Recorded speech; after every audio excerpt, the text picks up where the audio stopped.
Malayalam big boss season 7 ലൈവിൽ ഇപ്പോൾ നടന്നുകൊണ്ടിരിക്കുന്നത് നമ്മുടെ ക്യാപ്റ്റൻസി ടാസ്ക് പൊളിച്ചടുക്കിക്കൊണ്ടിരിക്കുകയാണ്. അനുമോളാണ്.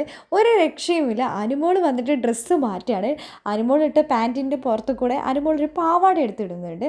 ആ സമയത്ത് ആര്യനോട് പറയുന്നുണ്ട് ഒന്ന് ഹെൽപ്പ് ചെയ്യുമെന്ന് പറയുന്നുണ്ട്. കാരണം എന്ന് വെച്ച് കഴിഞ്ഞാൽ നമ്മുടെ അനുമോളെ ബാത്റൂമിൽ പോകാൻ സമ്മതിക്കുന്നില്ല. നെവിനും അതേപോലെ തന്നെ അക്ബറും. അനുമോൾക്ക് ടോയ്ലറ്റിൽ പോകണമെന്ന് പറഞ്ഞിട്ടുണ്ടായിരുന്നു. ആ സമയത്ത് നെവിൻ കയറി വാതിൽ അടച്ചിട്ടിട്ടുണ്ട്. അപ്പോൾ നമ്മുടെ അനുമോൾ പാവാട ഇടുമ്പോൾ അക്ബർ കളിയാക്കുന്നുണ്ട്.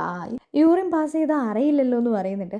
എടാ അപ്പം ഇവള് പറ്റിക്കായിരുന്നല്ലേ എന്ന് സാബുമായി ആര്യനോട് പറയുന്നുണ്ട്. ആടാ ഇവള് ചതിച്ചതാണ് അനുമോളെ, ഇത് ഒരിക്കലും പറ്റില്ല എന്നൊക്കെ പറയുന്നുണ്ട്. ആ കയറിയെന്ന് ആര് പിടിവിടുന്നു അവരായിരിക്കും ക്യാപ്റ്റനായി വരുന്നത്. എന്താണെങ്കിലും 3 പേരും കട്ടൊക്കെയുണ്ട്. രാവിലെ തുടങ്ങിയ ടാസ്ക്കാണ് ഇതുവരെ അവസാനിച്ചിട്ടില്ല. ഇത്രയും വലിയൊരു ക്യാപ്റ്റൻസി ടാസ്ക് നമ്മൾ ഇതുവരെ കണ്ടിട്ട് പോയില്ല. ബിഗ് ബോസുകളുടെ ചരിത്രത്തിൽ തന്നെ ഇത് ആദ്യമായിട്ടാണെന്ന് എനിക്ക് തോന്നുന്നത്. എന്താണെങ്കിലും നിങ്ങളൊന്ന് കമൻറ്റ് ചെയ്യണം. നിങ്ങൾ വേറെ എന്തെങ്കിലും ഉണ്ടെങ്കിൽ ഒന്ന് അപ്ഡേറ്റ് ചെയ്യണം. എന്താണെങ്കിലും അനുമോൾ പൊളിച്ചടുക്കിയിരിക്കുകയാണ്. അപ്പോൾ അനുമോൾ പറയുന്നുണ്ട് അക്ബറിനെ കൊണ്ട് അനുമോളുടെ പെയിൻറ്റ് മടക്കിപ്പിക്കുന്നുണ്ട്. അപ്പോൾ അക്ബർ പറയുന്നുണ്ട് എനിക്ക് നല്ല സംശയമുണ്ട് അനുമോൾ ഇതിനകത്തെങ്ങാനും യൂറിൻ പാസ് ചെയ്തോന്ന് സംശയമുണ്ട്. നിങ്ങൾ എന്തിനാണ് എന്നെ കളിയാക്കുന്നത്? ഞാൻ അത്രക്കാരിയൊന്നും അല്ല. ഞാൻ ഒരു മനുഷ്യനല്ലേ, എനിക്കും അതിനൊക്കെ പോവാൻ തോന്നില്ലേ എന്നൊക്കെ പറയുന്നുണ്ട്.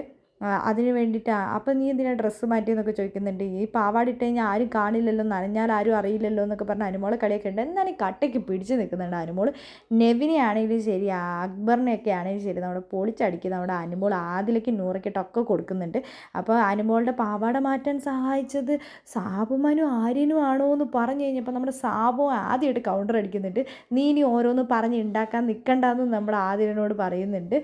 3.5 കോടി ജനങ്ങൾ കാണുന്നതാണ്, എനിക്ക് പുറത്ത് ലൈഫ് ഉള്ളതാണെന്നൊക്കെ പറയുന്നുണ്ട്. എന്താണെങ്കിലും വളരെ രസകരമായി തന്നെ ആ ടാസ്ക് മുന്നേറുന്നുണ്ട്.